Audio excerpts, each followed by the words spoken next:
How can I help you? Hey, guys. I have a real piece of American history I'd like to sell you. Okay. Hopefully it's a toupee. No, it's not a toupee. All right. I have a first-hand journal of the travels and history of Lewis and Clark. Rick, this thing looks like it's been across America. Okay. I have a book to sell today that is the journal of Lewis and Clark's expedition across the United States in 1804. I've seen other copies of this sell for $16,000, so yeah, I'm trying to get them up as high as I can on it. This is pretty cool, man. Can I take a look? Sure. You know about Lewis and Clark, Rick? Yes, I know about Lewis and Clark. They were literally the Lindbergh of their day. In 1804, Congress wanted a route to the West Coast over land. They wanted to explore the center of this country that really hadn't been explored before. President Jefferson was way behind this. He really wanted this to happen because he knew that eventually the United States would be going farther and farther west, and he really wanted to know what we had there. But going on land across this country in 1804, it's almost the equivalent of going into space. So Lewis and Clark set out to discover the unknown. And they did this overland trek all the way across the United States over like treacherous territory and had adventures and everything else like that.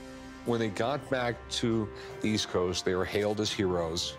Before them, we had no idea some of the resources we had going west. And it really helped out plan the future of the United States. So where did you get this? I was on an estate sale about 5 years ago, and I bought a box of books. I noticed this in here, Lewis and Clark's journal. Actually, it was a journal kept by a guy named Gass. The troops nominated him to become the sergeant. One of the duties of the sergeant was to keep a journal. The book, if you read through it, it shows pretty much a day-to-day journey of what they did. How much do you want for this?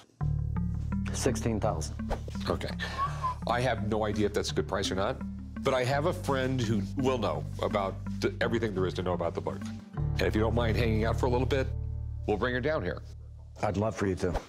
Can you call Rebecca for me? She'd much rather hear from me, trust me. So it's Patrick Gass's book on Lewis and Clark. I know this book. The expedition was 1804 to 1806, and this was the first published account in 1807. People were dying for information about this trip because you think about it, like the United States have just bought this huge amount of land. They were trying to find waterways the whole way through because at that point, water routes were the roads. That's how you did any sort of shipping. And that's what Jefferson wanted. Gass was supposed to keep a journal. That was part of his duties as a sergeant. And so that's what you're getting here. You're getting really a play-by-play every single day. And Jefferson's really interested to see what was happening out west. It is, on the one hand, not terribly well preserved, but on the other hand, to have it with all of the original elements intact is great and does really affect what you can ask for it. So it's actually quite handleable, considering all things considered. The hinges seem pretty well intact.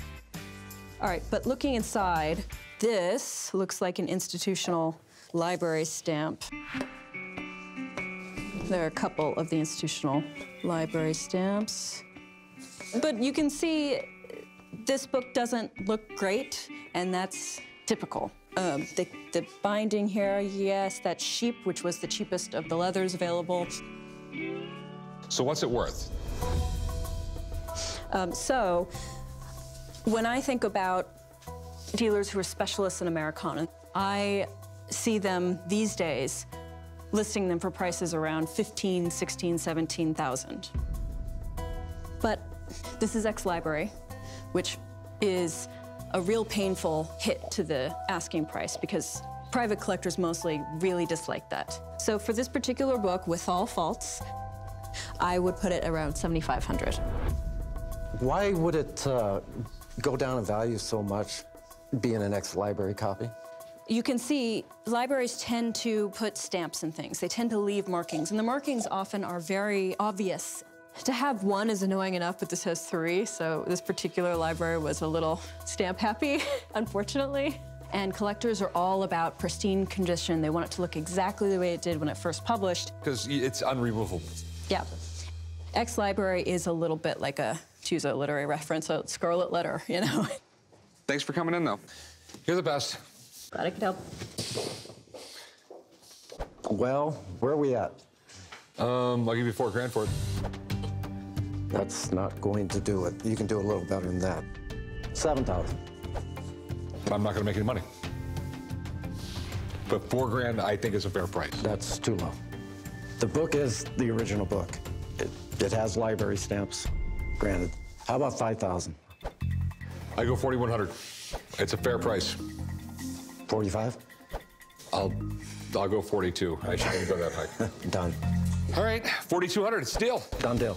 You want to write him up, chum? Come on. I made an expedition out here to Las Vegas just to sell this book, and it paid off.